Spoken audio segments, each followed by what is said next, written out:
দেখছেন TV 24 Bangla. TV 24 বাংলার সমস্ত খবরের আপডেট পেতে ইউটিউবে সাবস্ক্রাইব করুন টিভি 24 বাংলা চ্যানেলটিকে এবং সাবস্ক্রাইবের পর অবশ্যই বেল আইকনটি একবার ক্লিক করুন। কমেন্টস আর শেয়ার করতে ভুলবেন না। টিভি 24 বাংলা। আসন্ন লোকসভা নির্বাচনকে সামনে রেখে জোর কদমে ভোটের প্রচারে নেমে পড়েছেন ৯ নম্বর লোকসভা কেন্দ্র জঙ্গিপুর কেন্দ্রের তৃণমূল কংগ্রেস প্রার্থী খলিলুর রহমান। রবিবার জঙ্গিপুরের বিভিন্ন এলাকায় ৩০০টি বাইক মিছিল করে হুডখোলা গাড়িতে চেপে প্রার্থী খলিলুর রহমান বিধায়ক আখরুজ্জামান সহ অন্যান্য কর্মী সমর্থকদের নিয়ে প্রচার করলেন। নির্বাচনী লড়াইয়ে একে অপরকে টক্কর দিতে প্রস্তুত জেলার প্রতিটি রাজনৈতিক শিবির। আসন্ন লোকসভা নির্বাচনকে পাখির চোখ করে নির্বাচনের প্রচারে নেমে পড়েছেন ৯ নম্বর লোকসভা কেন্দ্র জঙ্গিপুর কেন্দ্রের তৃণমূল কংগ্রেস প্রার্থী খলিলুর রহমান। রবিবার হুডখোলা গাড়িতে চেপে জঙ্গিপুরের বিভিন্ন এলাকায় বিধায়ক আখরুজ্জামান সহ অন্যান্য কর্মী সমর্থকদের নিয়ে তৃণমূল কংগ্রেস প্রার্থী খলিলুর রহমান প্রচার করলেন। এই প্রচারের অংশ নেয় ৩০০টি বাইকও। এই বাইক মিছিলকে নিয়ে প্রশ্ন তুললেন জঙ্গিপুর লোকসভা কেন্দ্রের কংগ্রেস প্রার্থী অভিজিৎ মুখোপাধ্যায় এবং সিপিএম প্রার্থী জুলফিকার আলী। নির্বাচন কমিশনের নিয়ম অনুযায়ী একটা নির্দিষ্ট সংখ্যক মোটর বাইক যেতে পারে। নির্বাচনী নিয়ম মেনে সব রাজনৈতিক দল কাজকর্ম করুক, এমনটাই জানান দুই প্রার্থী। প্রথমে প্রশ্ন আসবে এর কোনো পারমিশন আছে কিনা, সেটা নিশ্চয়ই আমরা প্রশাসনকে জানাবো এবং আইন অনুযায়ী সেটা ঠিকমতো মানা হচ্ছে কিনা। ৩০০ মোটরসাইকেল তো রেস্ট্রিকশন আছে, এটা যেটুকু আমরা জানি যে নির্বাচন কমিশনের নিয়ম অনুযায়ী একটা নির্দিষ্ট সংখ্যক মোটরসাইকেল আগে পিছিয়ে যেখানেই যাক তারা যেতে পারে। এটা যদি হয়ে থাকে খুব আনফর্চুনেট ব্যাপার। অবশ্যই আমরা এক্ষুনি কনসার্ন অথরিটিকে জানাচ্ছি, ভেরিফাইও করা হচ্ছে। যদি দেখা যায় এটা সত্যি, ইমিডিয়েটলি অ্যাকশান নিতে আমরা বলবো, যে আইনগতভাবে যে অ্যাকশান নেওয়া উচিত সেইটা।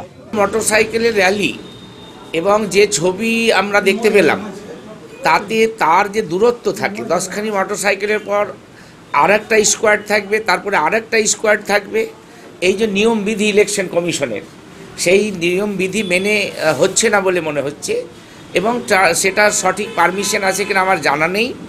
সঠিক পারমিশন থেকে নিয়মবিধি মেনে যদি মোটরসাইকেল র্যালি হয় ঠিক আছে, আর যদি নিয়মবিধি ভঙ্গ করে এবং কোনোরকম প্রশাসনকে না জানিয়ে যদি হয়ে থাকে, তাহলে এটা বলবো যে শাসক দলের একটা ঔদ্ধত্য।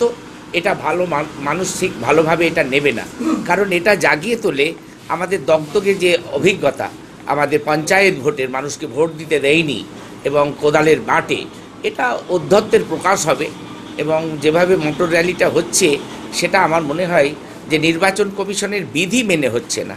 এটা আমরা খোঁজ খবর নেব এবং এখানে কেন্দ্রীয় বাহিনীর রুটমার্চ হচ্ছে না, পুলিশেরও কোনো দেখা নেই।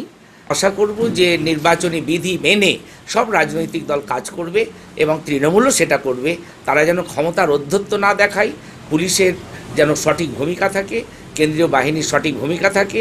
এমনকি যারা অবজারভার আছেন, চলে আসার কথা ইতিমধ্যে, তারা কোথায়, তারাই তো দেখবেন এগুলো। যদিও তৃণমূল কংগ্রেস জানায় অতি আগ্রহের সঙ্গে যদি কেউ এই বাইক র্যালিতে অংশগ্রহণ করে থাকে সেক্ষেত্রে কিছু বলার নেই।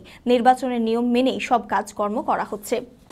দেখুন, আমরা সরকারি নিয়ম অনুসারে নির্বাচন যেভাবে গাইডলাইন দিয়েছে সেই হিসাবে আমরা প্রার্থীকে নিয়ে র্যালি করছি। আপনারা দেখবেন অতি উৎসাহিত লোক, যারা দলকে ভালোবাসে, যারা প্রার্থীকে ভালোবাসে, যারা মমতা ব্যানার্জিকে ভালোবাসে, অতি উৎসাহিত লোক যখন ওদের পাড়ায় বা মহল্লায় দিয়ে ঢুকছে, অতি উৎসাহিত লোক তাদের নিজের বাইক নিয়ে বেরিয়ে পড়ছে। সেখানে কোনো কিন্তু তৃণমূল কংগ্রেসের ফ্ল্যাগ থাকছে না। আমরা দায়িত্ব নিয়ে বলছি, আমরা কমিশনের নির্দেশ মতন আমরা পারমিশন নিয়ে আমাদের যতটুকু পারমিশন আছে সেই পারমিশন অনুযায়ী আমরা বাইক বা গাড়ি বের করছি। কিন্তু এটা যেটা আপনারা বললেন সেটা আমরা দেখেছি যে অতি উৎসাহিত লোক তারা কিন্তু বাইক নিয়ে বেরিয়ে পড়তো। এই ব্যাপারে এটা তো আমরা বলতে পারবো না। যদি কোনো মানুষ বেরিয়ে গিয়ে প্রার্থীকে হাত নাড়ে, যদি কোনো মানুষ বেরিয়ে এসে বাইক নিয়ে এসে প্রার্থীকে হাত মিলায়, তার জন্য তো তৃণমূল কংগ্রেস দায়ী নয়। সেই জন্য আমরা বলছি যে আপনাদের মাধ্যমে আমাদের নির্বাচন কমিশনের সিস্টেম অনুযায়ী আমরা কিন্তু পারমিশন নিয়ে বের করছি। আর যে সমস্ত বাইকগুলো দেখছেন বা দেখাচ্ছেন তারা কিন্তু অতি উৎসাহিত মানুষ, তারা প্রার্থীকে দর্শনের জন্য এসে মানসিক স্বাস্থ্যের জন্য সবার আগে যে নামটি মনে ভেসে ওঠে মনোবীক্ষণ। কলকাতার বাইরে তো বটেই, সমস্ত পশ্চিমবঙ্গে অত্যাধুনিক মানসিক চিকিৎসা, কাউন্সেলিং এবং সাইকোথেরাপির আন্তর্জাতিক মানের প্রতিষ্ঠান মনোবীক্ষণ, সুস্থ মনের ঠিকানা।